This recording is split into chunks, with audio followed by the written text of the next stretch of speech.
Meus irmãos, Amém. graças a Deus, também cumprimentar os nossos irmãos internautas com a paz de Deus.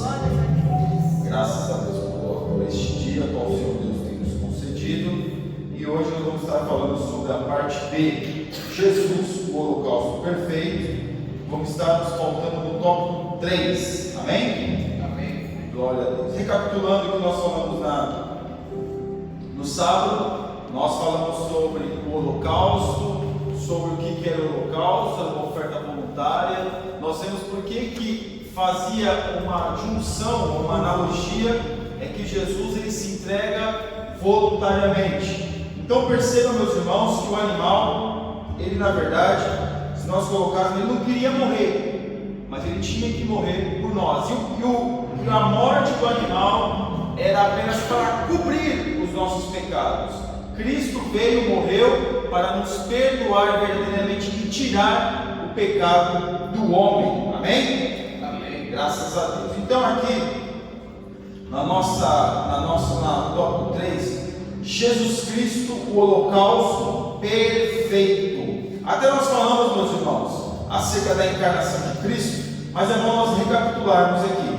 A fim de que o Filho de Deus se tornasse o nosso holocausto perfeito, 3 coisas foram necessárias: a encarnação, o sofrimento e finalmente a morte e ressurreição. Nós falamos aqui de encarnação. Jesus, ele encarnou como num corpo humano. Nós falamos acerca da reencarnação, que alguns defendem, até os gnósticos falam como é que pode um Deus na matéria, mas nós vemos, meus irmãos, que Deus, o Senhor Jesus, ele encarnou no homem para quê? Para sentir aquilo que o homem sente.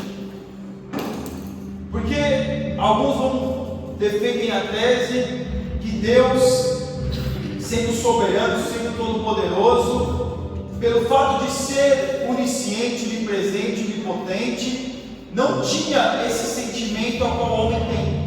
Alguns defendem isso.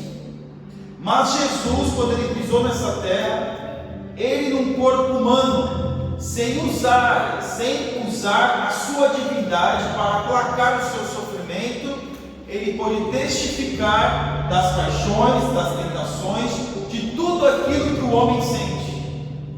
Jesus, como ser supremo, ele é perfeito. E como homem, Jesus poderia pecar como homem, irmãos? A sua natureza humana poderia ter pecado contra Deus? Poderia? Claro que sim. Porque se o inimigo foi tentar ele, é porque Jesus poderia o quê? Pecar. Mas é claro, meus irmãos, quando nós vemos essa encarnação, Jesus tomou o corpo de homem. E quando Jesus toma o corpo de homem, automaticamente vem a bagagem, né?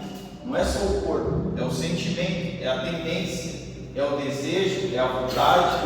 Tudo isso Jesus também tomou sobre si. Só que a diferença de Jesus para nós é que Jesus não cedeu à tentação. Nós, muitas das vezes, cedemos à tentação. Essa é a diferença. Agora perceba que quando o inimigo das nossas almas, quando o próprio diabo, que ali foi o próprio diabo, foi tentar Jesus no deserto, depois de 40 dias sem comer, que a Bíblia não vai dizer que ele ficou sem comer e sem beber, mas vamos colocar o que a Bíblia diz: sem comer. Como vocês acham que Jesus estava? Sem comer e sem tomar banho. Como vocês acham que Jesus estava? Já ficou 2 dias sem tomar banho? Já, né? Como é que fica a coisa? O cabelo fica até meio coisado, né? Agora você imagina no deserto. Por que vocês acham, meus irmãos, que os beduínos usam os turbantes na cabeça? O Rodrigo Silva disse que ele ficou 15 dias em Baiuda, se eu não me engano, com os beduínos. 15 dias no deserto. bons beduínos. Rodrigo Silva, os irmãos conhecem, um arqueólogo que fala sobre a Bíblia. Depois, se os irmãos quiserem, vai lá o Rodrigo Silva, arqueologia. Ficou 15 dias. Quando ele foi tomar banho, ele tirava, não parava mais de cair terra na cabeça, de tanta terra que tinha. Não é porque ele enfiou a cabeça na terra, não, é por causa do vento que vai levando, e a roupa já não servia mais para nada. Agora perceba Jesus ali como homem. Jesus como homem, sendo com fome, já com seu corpo totalmente desgastado, sendo tentado pelo inimigo. Jesus não cedeu à tentação. Agora, muitas vezes a gente está fazendo jejum, dependendo do dia, parece que quando nós estamos fazendo jejum, vem o bolo, vem o chocolate, vem a carne, vem o almoço gostoso, o nosso olfato fica assim, sensível a qualquer cheiro que estiver em volta. A pessoa pode estar fazendo um churrasco a 5 km da minha casa, mas eu vou sentir o cheiro. E se me convidar, eu falo, você me perdoa, mas só hoje. Porque nós temos essa tendência. Mas Jesus, ele encarnou como homem. Ele encarnou no homem, ele encarnou e veio como homem. Porque a porta que Jesus tinha para entrar neste mundo foi o quê? Foi uma mulher. Através de Maria, ele veio e se encarnou como homem. Ele tinha que nascer como homem. E Jesus viveu como homem. Ele tinha sua humanidade. Irmãos, ser humano é ser humano mesmo. É ser humano. Nós não somos divindades. Nós não somos super pessoas, super crentes que, não, meu irmão, você tem que comer arroz, tem que comer feijão, tem que comer. Quando a pessoa não precisa mais comer, realmente ela virou uma divindade. Mas por enquanto nós temos que comer. E Jesus, ele é o Messias, ele é o Deus Todo-Poderoso, porque ele veio, ele nasceu, ele teve toda uma fase da sua vida. A Bíblia, ela vai contar o seu nascimento até os 2 anos, e depois nós vemos Jesus com 12 anos, e depois não tem mais relatos sobre Jesus. Você já fez essa pergunta por quê? Já fez essa pergunta? Por que não tem? Quem já fez essa pergunta? Nunca fez essa pergunta? Por que não está escrito na Bíblia dos 12 anos de Jesus até os 30? O que Jesus ficou fazendo todo esse tempo? Brincando. Sendo criança, sendo adolescente, sendo um jovem. Era isso, estudando. Interessante, meus irmãos, e até é bom frisarmos isso. Jesus, para alcançar o entendimento que tinha, Jesus teve que estudar.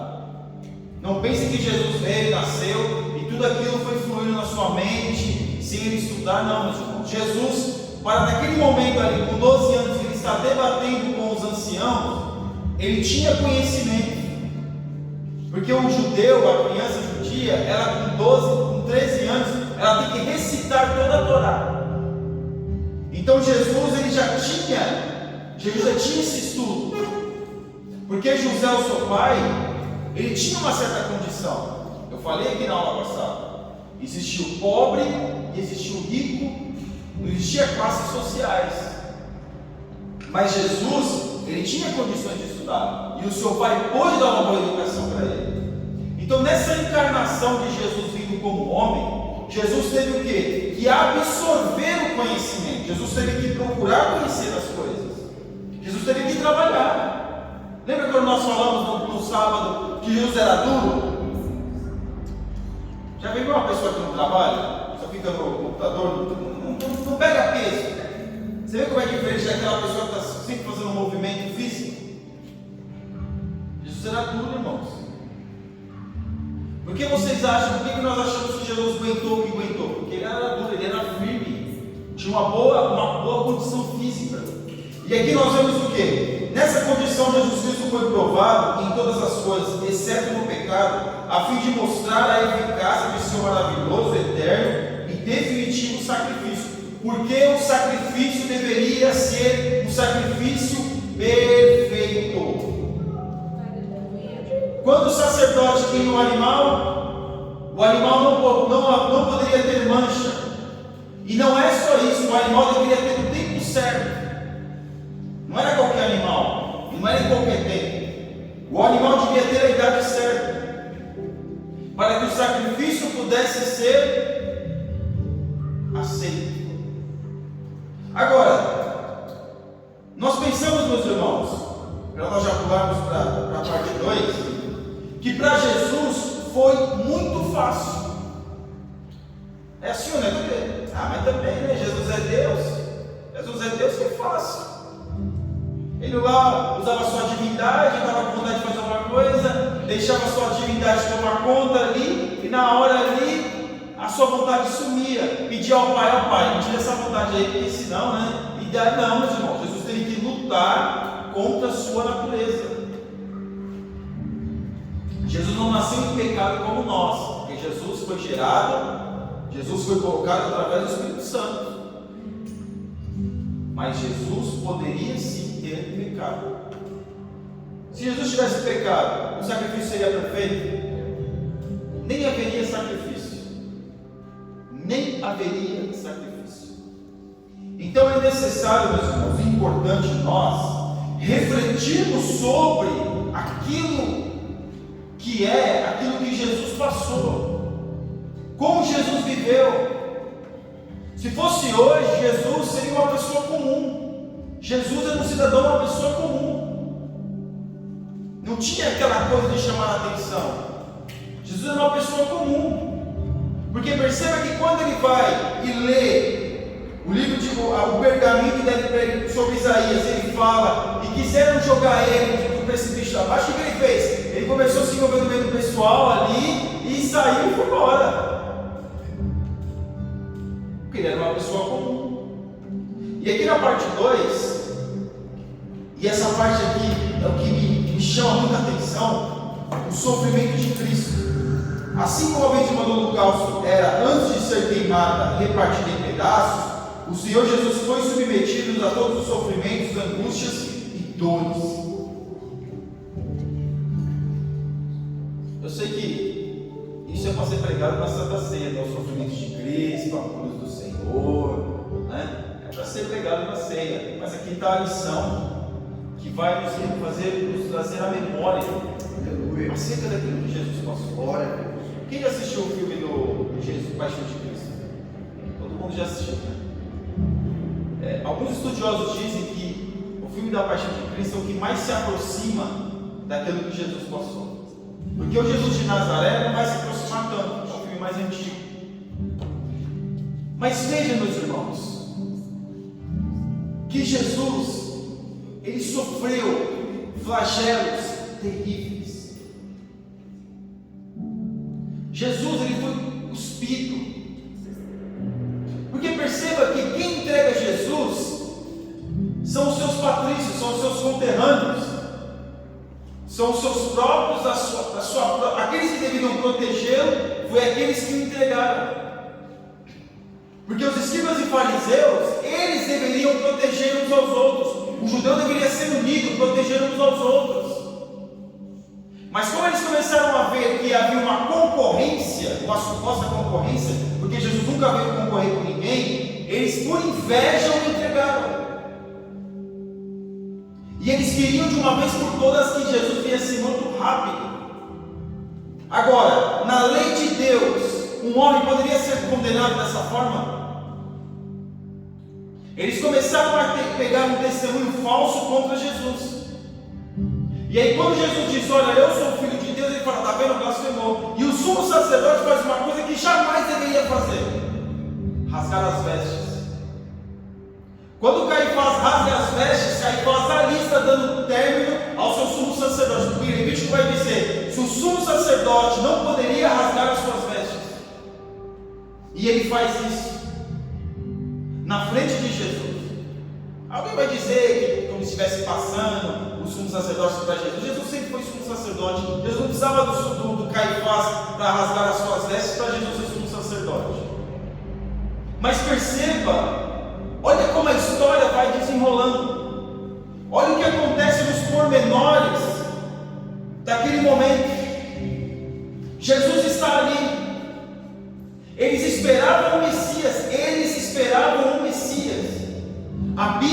Isaías vai falar sobre o Messias. Malaquias, que é o último livro do Antigo Testamento, fala sobre o Messias. E quando o Messias vem, eles não acreditam. Eles não creem naquele Messias. E todas as características dos irmãos apontavam para Jesus. Mas o que eles fizeram? Ficaram testando Jesus durante 3 anos e meio. Ficavam lá atrás de Jesus, lá só anotando. Está vendo lá? Estavam com pecadores. Está vendo? Está crendo no sábado. Jesus estava fazendo bem e eles estavam achando ruim de Jesus fazer o bem. Já ficou indignado por fazer o bem a pessoa vir falar que você está fazendo bem? Mas eu não estou fazendo bem, não está falando comigo, deixa em paz, deixa eu fazer. Será que Jesus também não pensava isso? Eu não estou fazendo, vocês estão fazendo alguma coisa, vocês não estão fazendo nada, e está criticando quem está fazendo, porque tem muitos que é assim, né? Não faz e ainda critica quem faz. Eles não preocupavam com o povo, eles não preocupavam com as pessoas, pelo contrário, eles alongavam as suas vestes para poder humilhar as pessoas. E quando Jesus aparece pregando, falando com amor, eles começam a perseguir Jesus. Mas chega um determinado momento que eles não viram que não havia como. Porque enquanto eles faziam isso, a adesão ao ministério de Jesus só crescia. Quanto mais eles perseguiam Jesus, mais Jesus alcançava pessoas. Só que por inveja, eles resolveram prender Jesus. Por inveja. Alguém já foi perseguido por inveja aqui? Nós falamos sobre inveja, né, nesses dias aí. É claro, meus irmãos, que muitas das vezes dentro de nós também quer aflorar o sentimento de inveja pelo outro. Nós somos seres humanos, porque nós temos que controlar os nossos sentimentos.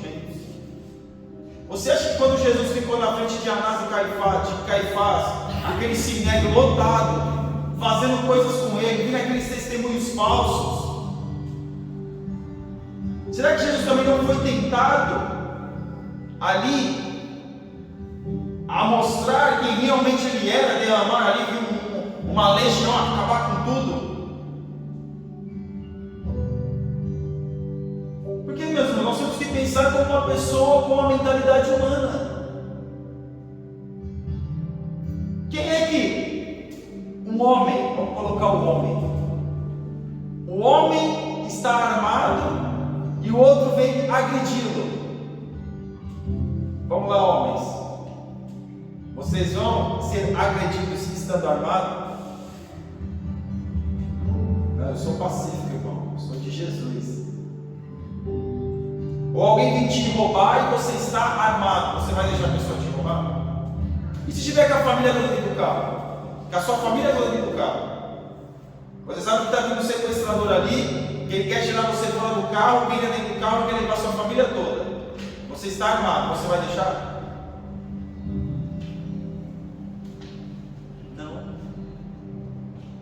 Mas Jesus, tendo todas as possibilidades, Jesus se deixou sofrer e padecer.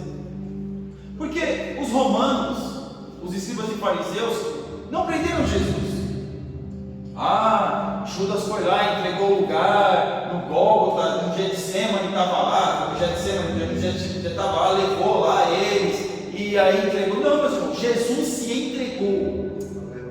Foi Jesus que se entregou. Foi Jesus que se deu. Ali só estava cumprindo uma profecia. Só estava cumprindo uma... Jesus se entregou. E Jesus, meus irmãos, quando ele começa a orar no Getsemane, ele começa a suar gotas de sangue, porque ele já estava, sua alma estava angustiada. Porque ele sabia aquilo que ele sofreria. Não é como nós homens não, que quando vê a enfermeira com a agulha, vai tomar injeção, já começa a sofrer, a pressão cai, já começa a dar aquele estresse. Não, meu irmão.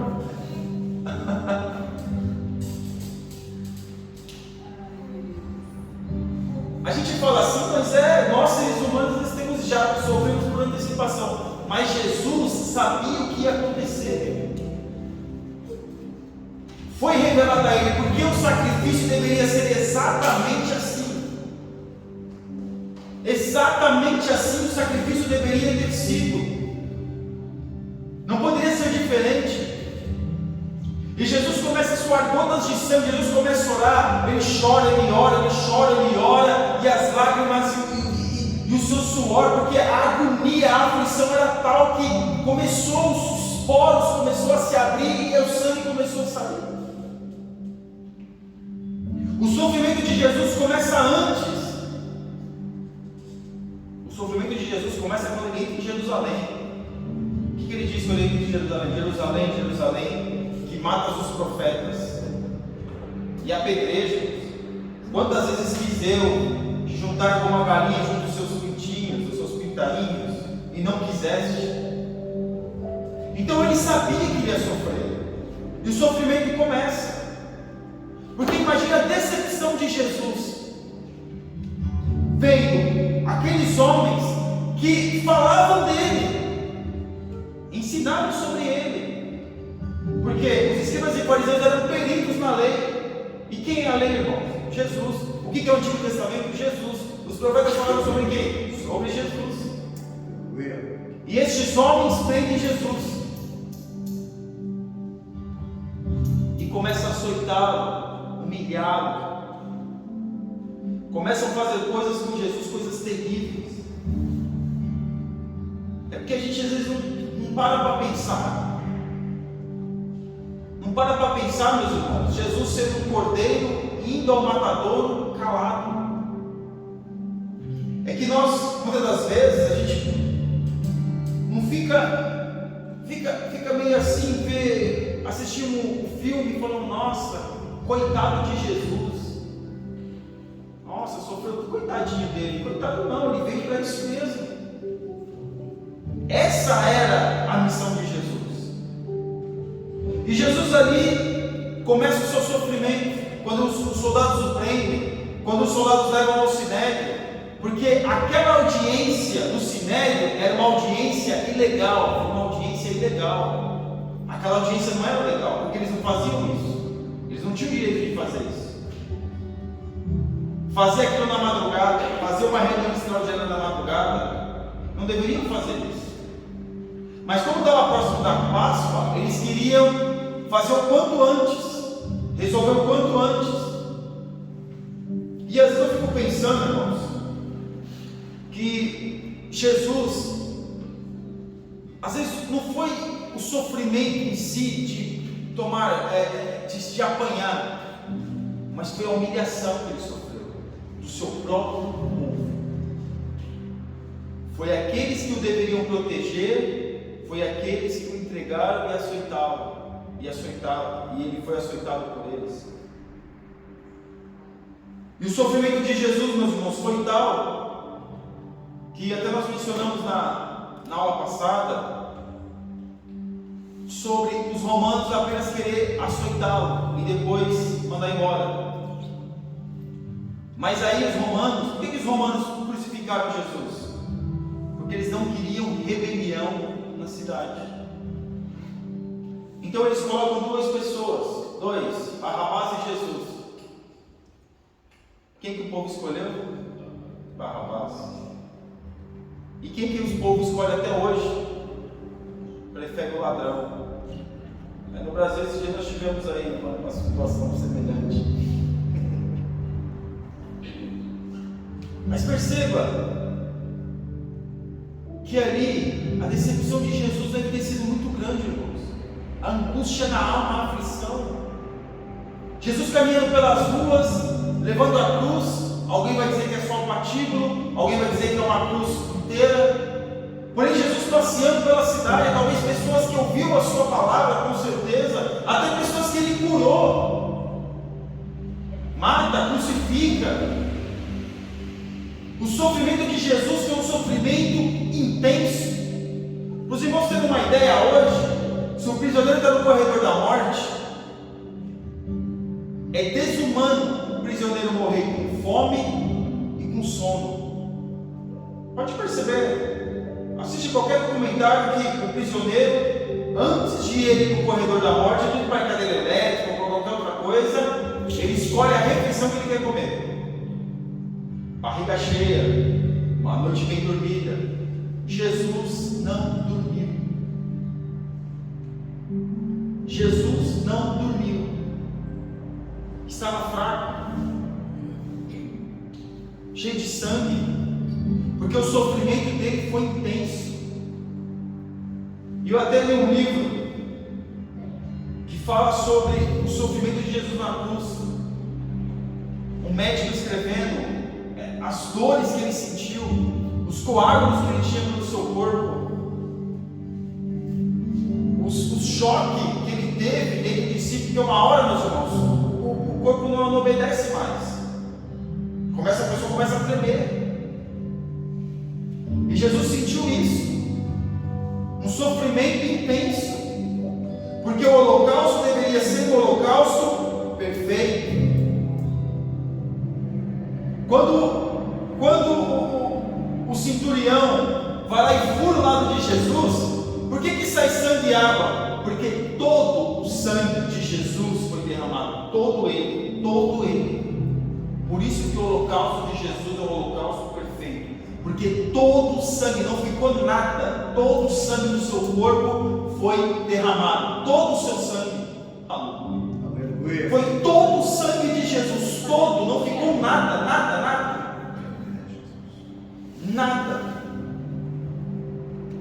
Porque o holocausto deveria subir, deveria ser totalmente queimado, e Jesus derramou todo o seu sangue,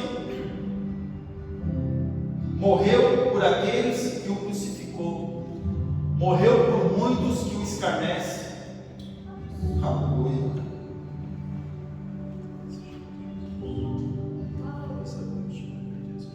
Glória a Deus. Na parte 3, a morte e ressurreição de Cristo. O auge do sofrimento de Jesus como nosso perfeitíssimo holocausto foi a sua morte no Calvário. Ele foi morto e sepultado. É interessante nós pensarmos que algumas coisas nós temos que pontuar aqui na morte de Jesus e na ressurreição. Porque o condenado, o crucificado, ele não tinha o direito de ser sepultado. O corpo do condenado que estava na cruz, uma das coisas que ele tinha que passar, que ele tinha que sofrer, a sua família, além do escárnio, não tinha o direito de ser sepultado. O corpo era tirado dali, jogado às pedras, jogado em qualquer outro lugar, menos entrava no sepulcro. Por quê? Porque aquele homem era maldito. Qual era o cemitério de judeu que iria aceitar o maldito? Jesus foi uma exceção. O corpo de Jesus, pedido por José de Arimateia, e depois Nicodemos foi também lá e levou especiarias, foi uma exceção. Pegar Jesus da cruz e colocar no sepulcro novo foi uma exceção. Porque a profecia dizia exatamente aquilo que aconteceu, aquilo que aconteceria naquele momento. E quem pediu o corpo de Jesus, meus irmãos? José de Arimateia e Nicodemos. Alguém vai dizer que não foi Nicodemos? Nicodemos apareceu só depois, mas Nicodemos aparece e reconhece que ele era o Cristo. Aleluia. Nicodemos, sendo o doutor da lei, ele vê que realmente a profecia se cumpriu na pessoa de Jesus. Aleluia. E Jesus é extraordinário. Jesus é um profeta, meus irmãos, que pregou e trouxe coisas que nunca ninguém havia dito. Porém, mesmo assim, as pessoas tendo um acalento, tendo um ombro amigo, tendo uma palavra poderosa, tendo uma palavra de consolo, crucificaram Jesus. Mas a profecia se cumpre, porque nenhum dos seus ossos foram quebrados, e Jesus não foi jogado às pedras do seu corpo, ele foi colocado no sepulcro. Glórias a Deus. Porque como nós olhamos a história, era todo mundo, pegava, tirava da cruz e falava, não. A tradição diz que não. mais extraordinário, meus irmãos, é a ressurreição de Cristo. Não, mas Jesus ressuscitou. Jesus ressuscitou, Maria foi lá, viu, Pedro entrou, não viu o corpo, não viu nada, mas Maria viu, e aí ela falou que viu, e todo mundo acreditou que viu. É assim ou não é? Não, mas a Maria disse, ela disse que viu, estava tudo certo, ela viu mesmo. O depoimento de uma mulher não era levado em consideração. Quando você conta uma verdade, conta uma coisa para um, o outro conta para o outro, como é que chega daqui 10 pessoas que vai ouvir aquilo que você disse? Por isso que quando o policial pega pessoas, colocam em salas diferentes, começa a fazer um interrogatório. Então, como é que foi? Aí pega o outro, não, já não está batendo, o depoimento não bate. Aí alguém vai dizer, mas por que nós temos 4 evangelhos? Por que no evangelho diz que foi 2 cegos, no outro evangelho diz que foi um cego, no outro evangelho diz que foi uma mulher, no outro evangelho diz que foi uma pessoa? Porque os evangelhos é destinado para pessoas, para grupos diferentes. O judeu não leva em consideração o depoimento de uma mulher, mas o gentil leva. Agora você imagina, meus irmãos, quem ia morrer por um depoimento falso? Quem ia morrer dizendo, não, ele vive. E todos dizendo que vive, e todos, só não João, mas todos os apóstolos morreram de maneira violenta, dizendo que Jesus vive. Então, do seu nascimento, a sua morte e ressurreição, foi um milagre, foi extraordinário, foi fé. Porque Jesus é o holocausto perfeito. Você acreditaria? Seja sincero, nós acreditaríamos? Hoje é fácil nós acreditarmos. Nós temos a Bíblia, nós temos 2000 anos de história. Hoje é fácil. Mas naquele momento, quem acreditaria? Por isso que os judeus até hoje não acreditam. Porque os romanos foram lá, compraram os soldados para eles darem um depoimento falso. Eles falaram que teve que roubar o corpo, inventaram uma história, e até hoje eles não creem que Jesus veio. Até hoje eles não creem no Messias. Agora, nós vemos, meus irmãos, a disponibilidade daquelas pessoas em defender um testemunho, em defender uma verdade. Eles falaram que Jesus tinha ressuscitado. Jesus ficou com eles apenas 40 dias, mas eles morreram por essa verdade. Eles morreram por esse depoimento. Eles morreram. Mesmo que muitos não acreditassem que Maria Madalena ou Maria viu ali o Jesus. Não, você viu Jesus? Eu vi Jesus. Viu nada, você é mulher, você não viu coisa nenhuma. Naquela época, a mulher era tratada dessa forma. Sabe quem começou a respeitar as mulheres no ministério? Onde as mulheres tiveram voz no ministério? No ministério de Jesus. Aleluia. E exatamente uma mulher que teve ali, que foi de manhã, Maria foi de manhã levar ali as especiarias, e fala ali daquele homem que era o próprio Cristo, porque ele ressuscitou. Você não crê no Deus morto, você crê no Deus vivo. Nós não cremos num Deus morto. Maomé está morto, Buda está morto, Allan Kardec está morto, o Krishna está morto. Nunca existiu um Krishna, mas nós cremos num Deus vivo. Aleluia. Nós cremos num Deus que é vivo. Glória Nós podemos a Deus. testemunhar num Deus que é vivo, mesmo que nós não estávamos lá naquele momento, mas a Bíblia testifica que Deus está vivo, Jesus está vivo. Aleluia. E a Bíblia, meus irmãos, ela se autoconcorda. pegar de Gênesis a Apocalipse, pegar os evangelhos, vai testificar que Jesus está vivo. Glórias a Deus. Por causa do testemunho daquelas pessoas, aquelas pessoas começaram a pregar e falar e levaram o testemunho de Jesus. Porque hoje muitos esperam um Cristo bem vestido, terno e gravata, falando bem, boa oratória, bom dinheiro para distribuir. Mas Jesus veio com poder. Aleluia. Jesus veio pregando com poder. Aleluia.